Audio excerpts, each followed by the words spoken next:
Sábado Verde, radio y podcast, en la radio pública de la ciudad de Buenos Aires. Irene Weiss es la profe. Revelaciones, ideas, crítica con sentido.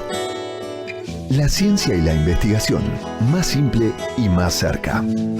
Irene, en Sábado Verde.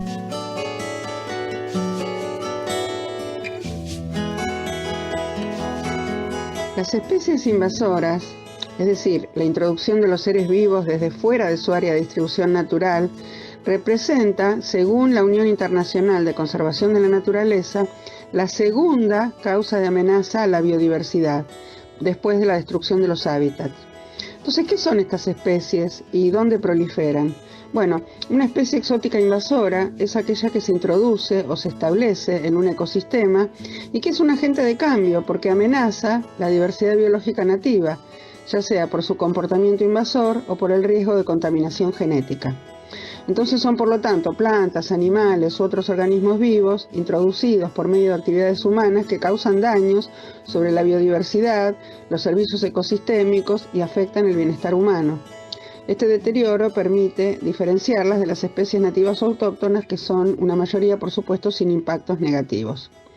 Entonces, las especies exóticas invasoras pueden causar alteraciones graves, muy graves en los ecosistemas, donde se introducen incluso la extinción local de las especies autóctonas, ya sea por predación, por competencia, por el alimento, por modificación del hábitat, por hibridación, por transmisión de parásitos y enfermedades, y muchas otras causas. Entre los lugares más vulnerables a estas invasiones están las islas, los lugares insulares o los de hábitats acuáticos, porque el agua es el medio donde las especies exóticas, son más difíciles de detectar y por lo tanto de gestionar.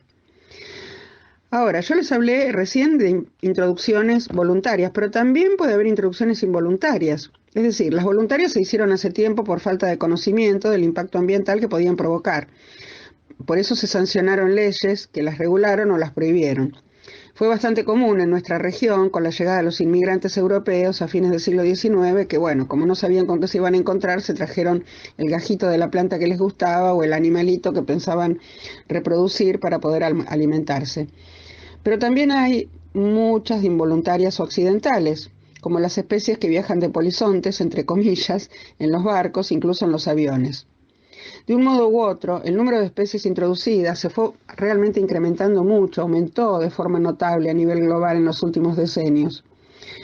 Y por otra parte, el contrabando de especies por tráfico ilegal de fauna o flora pone en peligro la supervivencia de cientos de especies amenazadas en todo el mundo y de los ecosistemas, por supuesto, de donde son arrebatadas. A todo esto hay que agregar el aumento de la temperatura global por el cambio climático, que produce muchos efectos negativos.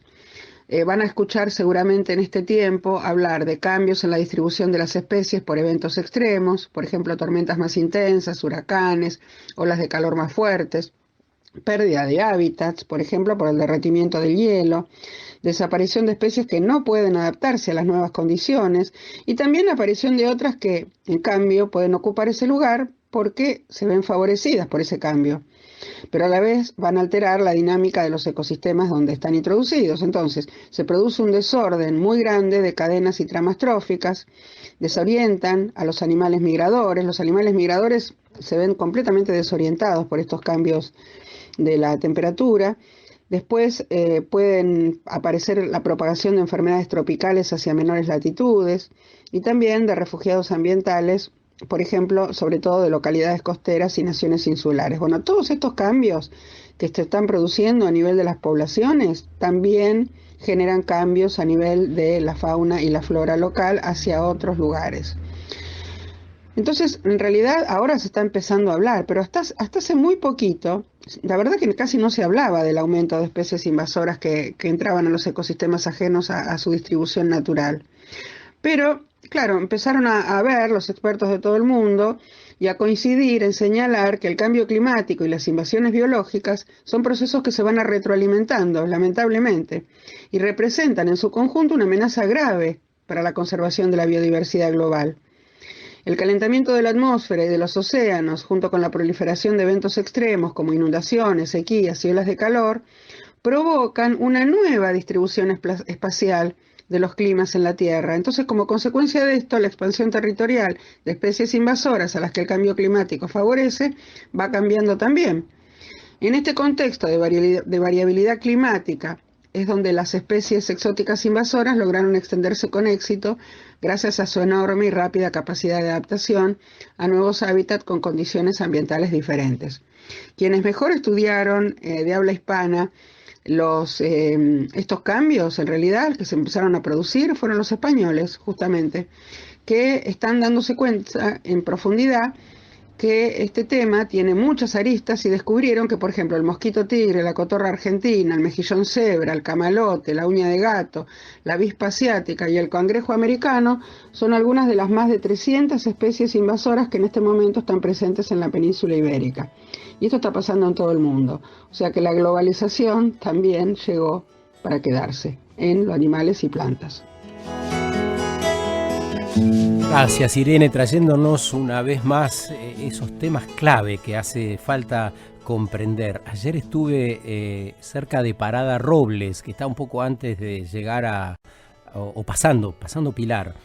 Y es fácil de ver las ardillas. Qué invasora. Lindo. Sí, pero ¿no? son terriblemente invasoras y se comen los cables de electricidad, los cables de la internet y demás. Es más, en el lugar que estaba es todo por abajo con fibra óptica para evitar esto, justamente. Se han visto de algún modo beneficiados, entre comillas, los ciudadanos que viven ahí, porque les llega una internet con una gran capacidad, porque es por fibra óptica y ya te digo, les llega por abajo. Hay que hacer un pozo porque si no, las ardillas se comen los cables.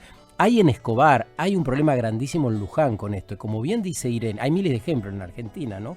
Pero como bien dice Irene, se proliferan, es muy difícil de parar. No vas a salir a matar ardillas, no vas a matar castores. Bueno, eso pasaba también en los barrios de Escobar, siniestra, pero bueno, el tema de los castores, tal cual. Así que muy interesante el tema, porque estos temas que trae Irene nos permiten ver muy de cerca aquellas cuestiones que son centrales de entender. Mirá, Diana, ni bien empezado el programa, decía acá escuchando desde Los Toldos y esperando a mi preferida, la profesora Irene. Que es una genia, Irene, y si querés escucharla, seguirla, porque realmente es muy interesante, @guaysirene es su Instagram, @guaysirene. Guays es con una S para la gente que nos pregunta y se escribe con W, @guaysirene. Sábado Verde, radio y podcast, en la radio pública de la ciudad de Buenos Aires.